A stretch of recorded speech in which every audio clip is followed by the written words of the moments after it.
안녕하세요. 30대 초반의 여성입니다. 원래는 가게에 있어야 할 시간이지만 몸이 영 좋질 않아서 처음으로 가게 문을 닫고 집에 왔어요. 얼마 전 남편과 이혼을 하면서 정신적으로, 육체적으로 많이 지쳤던 모양입니다. 이후로 한 번도 어디 가서 속 시원하게 터놓지도 못했으니 그 피로가 쌓이고 쌓였던 모양이에요. 그래서 고민 끝에 이렇게 사연을 적어봅니다. 마치 대나무 숲에서 임금님 귀는 당나귀 귀라고 외치는 것 같네요. 여기다 다 털어놓고 나면 제 마음이 좀 편해질까요? 이혼하게 된 이유를 말씀드리려면 저와 남편의 배경을 먼저 설명드려야 할 것 같네요. 일단 저는 서울에서 몇 손가락 안에 드는 대학을 졸업했습니다. 이후로는 대한민국 사람이라면 한 번쯤은 들어봤을 법한 회사에 들어갔네요. 이제서야 말이지만 하고 싶었던 일이라기보다는 그렇게 사는 게 맞는 것 같았어요. 대학을 졸업하고 안정적인 직장을 갖는 것, 그것 말고 다른 길은 생각해 본 적이 없었습니다. 하지만 직장 생활을 4년 정도 하다가 때려쳤어요. 회사 생활에 적응을 못하고 그랬던 건 아닙니다. 오히려 처음 하는 사회생활이다 보니 의지와 열정도 있었고 패기도 넘쳤지요. 주중주말 할 것 없이 제 한 몸을 바쳤다 표현해도 좋을 만큼 열심히 일했어요. 하지만 그 때문인지 한 번은 사무실에서 쓰러지고 말았습니다. 그 길로 바로 앰뷸런스 타고 응급실을 가게 되었지요. 병원에 누워있는데 문득 그런 생각이 들더라고요. 이렇게 사는 게 맞나? 죽기 살기로 일해서 회사 좋은 일만 시키는 건 아닌가? 이 정도 열정이라면 뭐래도 난 잘할 수 있을 것 같다는 겁이 없었던 거지요. 돌이켜 생각해보면 솔직히 회사 생활이 마음은 편했습니다. 제가 그랬다는 건 아니지만 설렁설렁 시간만 때워도 한 달에 한 번씩 돈 들어오잖아요. 마음 고생할 일도 없고 그렇기에 회사를 관두고 장사를 시작하겠다라는 생각을 행동에 옮기기까지가 쉬운 결정은 아니었습니다. 그리고 그때만 하더라도 제가 요리의 요자도 모르는 사람이었거든요. 결국 고민 끝에 일단 아르바이트라도 해보자는 결론을 내렸습니다. 그렇게 퇴근 후에는 집 근처 식당에서 일을 하기 시작했어요. 설거지부터 시작해서 서빙에 고기 굽기까지 안 해본 게 없습니다. 돈을 번다기보다는 수업을 듣는다는 생각으로 열심히 다녔어요. 그렇게 6개월 정도 해보고 할 수 있겠다는 확신을 갖게 되었지요. 스스로에 대한 확신은 생겼지만 더 큰 관문이 남아있었으니 바로 부모님을 설득하는 일이었습니다. 부모님께선 항상 입버릇처럼 제가 얌전히 회사 생활하다가 좋은 사람을 만나서 결혼하면 좋겠다고 말씀하셨거든요. 그런 부모님께 제가 식당에서 일을 하고 있다는 것과 앞으로 식당을 차릴 거라고 했을 때 어떤 반응이셨을지 상상이 되실까요? 어머니께선 굳이 왜 사서 고생을 하려 하냐, 배부르고 등 따시니까 딴 생각을 하는 거다, 이제껏 고생의 기억자도 모르게 키워놨는데 왜 험한 길로 가려고 하냐, 너무 속상해 하셨습니다. 하지만 아버지의 반응은 달랐어요. 아버지께선 그 정도로 노력을 해보고 하는 이야기라니 말리지 않으시겠다며 사업도 다시 일어날 수 있을 때 해보는 게 좋다, 이렇게 된 거 한번 열심히 해보라고 절 응원해 주셨지요. 나중에 들었는데 아버지께서 저에게 그렇게 말씀해 주셔서 어머니께 엄청 혼나셨다고 하더라고요. 아주 그냥 딸내미 고생하라고 고사를 지내지 그랬냐면서요. 아, 저희 부모님은 사이가 좋으신 분들입니다. 그리고 마침내 저는 입사한 지 6년 차가 되던 해에 회사를 나왔습니다. 친구들과 지인들의 반응은 크게 두 갈래로 나뉘었어요. 대단하다와 미쳤다였지요. 모두 다 응원이라 생각하고 회사에서 멀지 않은 곳에 위치한 신축 오피스텔 상가에서 배달 전문 국밥집을 열었어요. 그리고 음식점은 제 예상보다 빠른 속도로 성장해 나갔습니다. 오픈한 지 4개월 만에 저 혼자서는 감당하기 어려울 만큼 주문량이 늘었거든요. 물 들어올 때 노저우라 하잖아요. 저는 고민 끝에 조금 더 큰 평수의 가게로 위치도 옮겼고 배달만 하던 가게에서 내부에서 식사도 가능한 식당으로 규모를 키웠습니다. 배달만 하던 때와 달리 홀손님을 받기 시작하자 아무래도 자주 오시는 단골 손님들과 친분도 쌓이기 시작했어요. 그리고 남편은 그 손님들 중 한 명이었지요. 무슨 출석 도장이라도 찍듯 일주일에 두세 번은 가게를 찾아왔는데 매번 똑같은 메뉴만 먹어서 모른 척을 할래야 할 수가 없었어요. 그러다 하루는 자기 아는 동생이 빵집을 오픈해서 거길 갔었는데 제 생각이 났다며 디저트 몇 가지를 두고 가더라고요. 솔직히 동네 장사다 보니 손님들이 떡도 가져다 주시고 뭐 이런 거 저런 거 소소하게 챙겨주시는 경우가 종종 있어요. 그래서 남편의 디저트도 그런 뭐랄까 이웃으로서의 호의라고 생각했지요. 하지만 남편의 간식 공세는 점점 빈도수도 잦아졌고 가격대도 높아져 갔습니다. 단순히 이웃의 호의라고 생각하기엔 조금씩 불편하게 느껴지더라고요. 게다가 식사를 공짜로 줄 수는 없었으니 의도치 않게 일방적으로 받기만 하는 상황이 되었고요. 고민 끝에 남편에게 부담스럽다고 솔직히 털어놓았습니다. 그러자 남편은 그렇게 생각할 줄은 몰랐다며 사실은 저를 좋아했답니다. 그러면서 저를 진지하게 알아가고 싶다고 하더군요.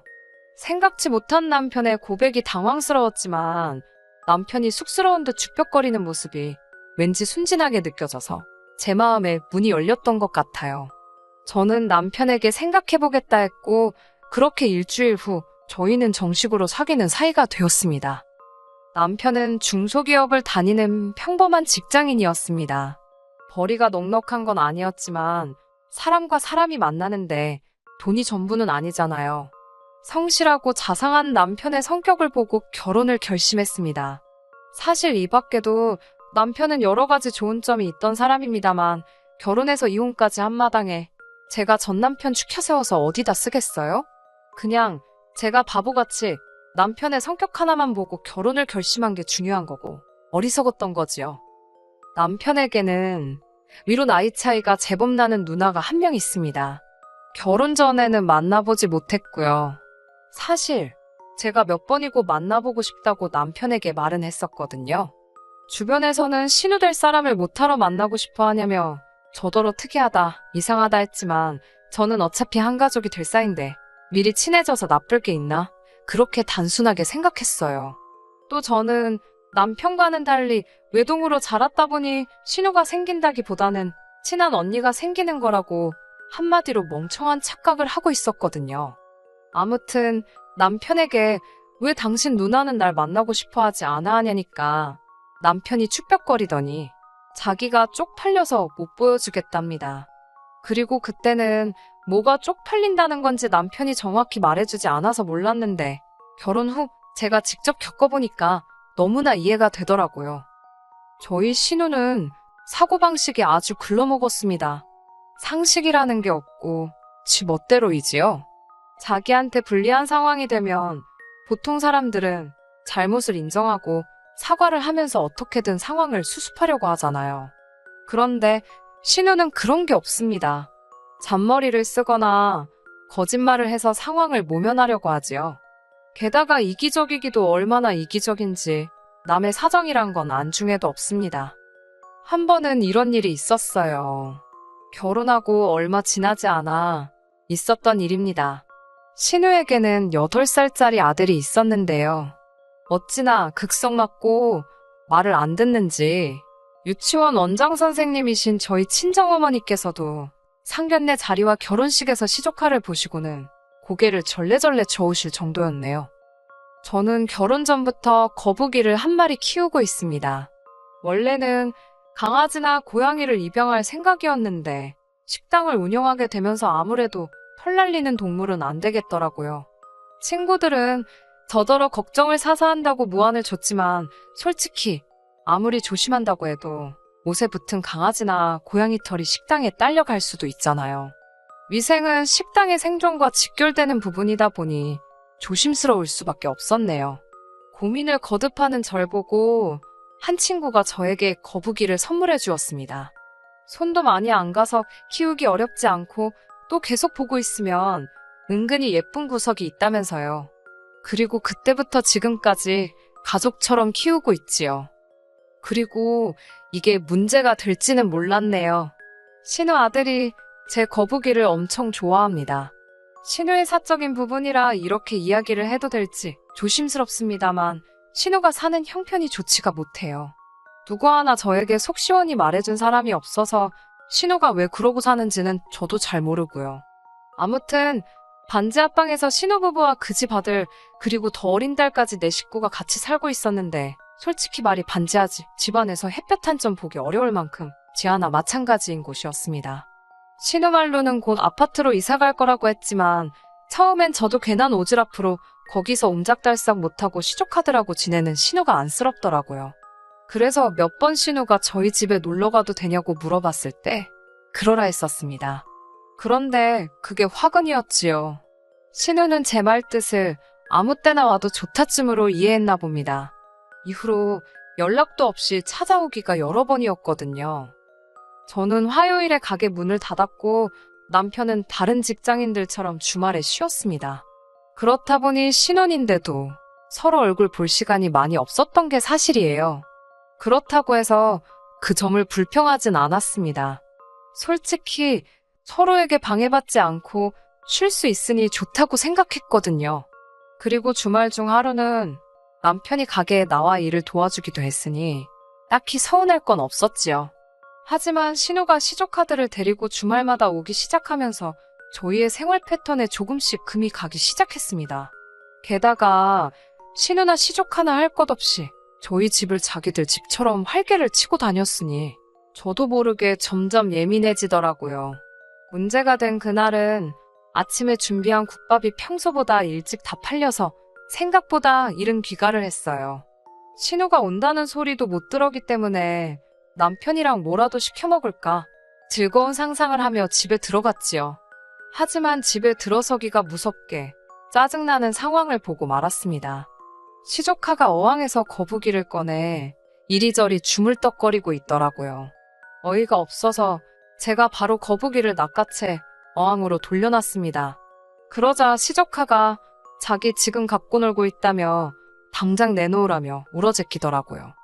신우가 어디선가 불이 나게 쫓아와서는 그까짓 거북이가 자기 아들보다 중요하냐며 소리를 꽥 질렀고요. 제가 하는 행동이 자기 아들의 EQ 감성을 해치는 거라나 감수성을 망가뜨린다나 뭐 말 같지도 않은 소리를 하면서 말이지요. 그러면서 자기 같으면 시조카한테 그냥 선물로 줬을 거랍니다. 제가 황당해서 신우한테 동네 수족관 가서 하나 사주라고 그랬어요. 얼마 비싸지도 않다고요. 그러자 신우가 한다는 말이 자기가 5,000원 줄 테니까 일주일만 빌려달랍니다. 자기 아들이 일주일 정도 데리고 있으면 분명히 질릴 거라면서요. 엄연한 생명체인데 그걸 돈 주고 빌리려는 신우의 사고방식이 도무지 이해가 되질 않아서 정말 입을 떡 벌리고 신우를 쳐다봤습니다. 그래도 저 신우를 이해해 보려고 했습니다. 애가 하도 찡찡대고 그러니 정신 사나워서 실언을 한 거겠지라고요. 하지만 신우의 성격 자체가 문제가 있다는 걸 알게 되기까지는 오랜 시간이 걸리지 않았습니다. 하루는 남편이 저에게 오늘만 차를 바꿔 타면 안 되겠냐고 묻더라고요. 평소에 남편은 외제차인 제 차는 부담스러워서 끌기 싫어하는 사람이었기 때문에 그런 남편의 제안이 꽤나 의아했어요. 하지만 오래지 않아 남편의 의도를 알아차리게 되었네요. 남편이 저에게 그런 이야기를 꺼냈던 건 바로 신우 때문이었습니다. 신우가 친구들과 모처럼 만나기로 했었대요. 그런데 신우가 저희 남편에게 그 약속 이야기를 하면서 제 차를 좀 빌려달라 하더랍니다. 남편은 그러면 누나가 직접 이야기하라 했대요. 그런데 신우가 자존심 상한다고 어떻게 그런 소리를 하냐면서 너는 네 누나가 네 마누라한테 아쉬운 소리 하는 게 보고 싶은 거냐며 악다구니를 썼다네요. 그 기세에 눌린 남편이 결국 저에게 말도 안 하고 제 차를 신우에게 가져다 주었고요. 제가 이 사정을 알게 된 건 신우가 사고를 냈기 때문이었습니다. 막말로 티나 안 나게 조심히 타지 이게 다 무슨 일인가 싶어서 짜증이 몰려오더라고요. 남편과 신우가 잔머리를 굴려 저 몰래 제 차를 가져갔다 보니 보험이고 뭐고 아무런 대비책도 없었거든요. 큰 사고는 아니었지만 결국 상대방에게 현찰로 300을 주기로 하고 대신 법적인 절차는 밟지 않는 쪽으로 이야기가 되었습니다. 그리고 상식적으로 이 일은 신우가 수습하는 게 맞다고 생각했기에 300을 달라고 했어요. 그러자 신우가 보이는 반응이 아주 가관이었습니다. 아주 정색을 하면서 그걸 자기가 왜 내냐고 저에게 따지더라고요. 그러더니 대뜸 저희 남편한테 뒤집어 씌우는 게 아니겠어요? 보험도 안 들고 자기한테 차를 가져다 준 제 남편이 잘못한 거라면서요. 그러면서 절대로 300은 못 준다고 아주 어깃장을 놓았습니다. 제가 신우였으면 이후로는 솔직히 올케인 제 눈치가 보여서라도 더는 아쉬운 소리를 안 했을 것 같아요. 하지만 저희 신우는 정말 속도 없더라고요. 합의금 300이 해결되기도 전 신우가 말 같지도 않은 부탁을 해왔습니다. 저더러 집을 좀 빌려달라대요. 저는 처음에 제 귀를 의심했어요. 세상에 돈 빌려달라는 사람은 있어도 집 빌려달라는 사람이 있을 거라곤 상상도 못했으니까요. 제가 그게 무슨 소리냐니까 자기 친구가 미국에서 한국으로 놀러를 오는데 그 친구가 머물 곳이 필요하대요. 신우는 언젠가 기회가 되면 자기 애들을 그 친구에게 보낼 생각을 하고 있다면서 그 친구한테 잘 보여야 된다대요. 제가 어이가 없어서 그럼 저랑 남편은 어떻게 하냐니까 그 식당에 쉬는 방이 있지 않냐입니다. 제가 그게 무슨 방이냐고 한 사람이 간신히 다리나 뻗고 앉는 공간이지 아무튼 말도 안 되는 소리 하지 말라고 했습니다. 그러자 신우는 저더러 사람이 뭘 그렇게 야박하냐며 가족을 위해 일주일만 양보 좀 해주면 덧나냐고요. 그리고 그 집이 제 집이냐입니다. 자기 동생 돈도 들어갔으니 자기 동생이 허락하면 저도 할 말 없는 거라네요. 결국 신우의 억지를 도무지 감당할 수 없던 제가 남편에게 이 상황을 전했습니다. 남편에게 신우와 잘 좀 이야기를 해서 상황 좀 해결해보라고 했고요. 그러자 남편이 한다는 말이 이게 다 신우가 돈이 없으니까 먹고 살기가 빠듯해서 자격지심까지 생기고 그런 것 같다며 뜬금없이 이참에 저희 가게에서 일이라도 시키면 어떻겠냐입니다. 제가 어이가 없었지만 100번 양보해서 그럼 애들은 조카들은 어쩌냐고 물었습니다. 그러자 남편은 정말 별거 아니라는 듯 가게 한쪽에서 숙제도 하라 그러고 거기서 데리고 있으면 되지 않냐고 저에게 오히려 되묻더라고요. 어처구니가 없어서 진심이냐고 물었더니 남편은 한 가족이니까 서로 돕고 살면 좋지 않겠나 싶어 해본 소리랍니다. 남편에게 지금 신우 자격지심을 나더러 어떻게 좀 해보라는 거냐고 그걸 왜 내가 품고 가야 하냐고 물었습니다. 가뜩이나 자동차 때문에도 스트레스 받아 죽겠는데 신우는 집 타령을 하고 있질 않나. 근데 당신까지 왜 말인지 방군지 분간을 못하냐고 되는 대로 쏴붙였네요. 결국 이후로 3, 4일 동안 똑같은 이야기로 몇 번의 실랑이가 있었고 급기야 남편은 그러면 신우 친구가 어디 호텔에 머물 수 있게 우리가 얼마 좀 보태주잡니다. 진짜 이때는 욕이 튀어나오려고 하더라고요. 제가 그걸 왜 내가 보태줘야 하냐니까 남편이 한다는 소리가 저더러 어쩌면 그렇게 손해를 하나도 안 보려고 하냐입니다. 욕심이 사납다대요. 그 소리를 듣자 비로소 정신이 들더군요. 내가 왜 이런 소리까지 들어가며 이 사람과 살아야 하는 거며 신우를 감당해야 하는지 말이에요. 더는 참을 수가 없어서 남편에게 헤어지자고 했습니다. 남편은 어이가 없다는 듯 알겠다고 자기가 신우를 안 보고 살면 되는 거 아니냐며 그때부터 입술은 내밀고 매사 툴툴거리고 다니더군요. 이혼을 하자는데도 제가 쇼를 한다고 생각했는지 전혀 진지하게 받아들이는 구석도 없었고 마치 저랑 기싸움을 하려 드는 것 같았지요. 신우랑 연락을 끊는다고는 하지만 그게 쉬운 일도 아닐 테고요. 피는 물보다 진하다는데 그걸 어떻게 끊어놓겠어요? 그리고 솔직히 그 밖에도 재산이라던가 여러 가지 요인들을 고려해봤을 때 더는 남편과 결혼 생활을 유지한다고 해서 저에게 나아질 건 아무것도 없겠더라고요. 그래서 결국엔 이혼했습니다. 아, 이런 계산을 결혼 전에 할 수 있었다면 얼마나 좋았을까요? 남편과 제 사이에는 아이도 없었고 생활비를 제외하곤 각자 돈 관리를 하고 있었기 때문에 이혼 과정은 어렵거나 복잡하지 않았습니다. 이후로 저는 처음 장사를 시작했던 초심으로 돌아가 열과 성을 다해 가게에만 신경 쓰고 있습니다. 이혼까지 하고 돌아보니까 삭막하게 들리겠지만 절 배신하지 않는 건 돈밖에 없다 싶더라고요.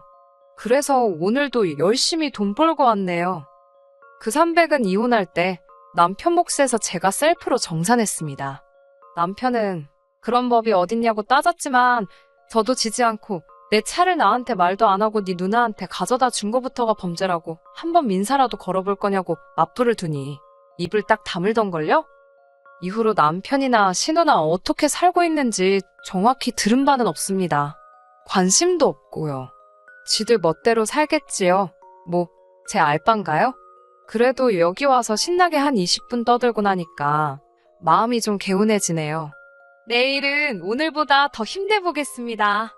저한테 응원의 박수 좀 부탁드려요. 끝까지 들어주셔서 감사합니다. 오늘의 사연은 여기까지입니다. 구독과 좋아요, 알람 설정 부탁드리고 더 좋은 사연으로 다시 찾아뵙겠습니다. 감사합니다.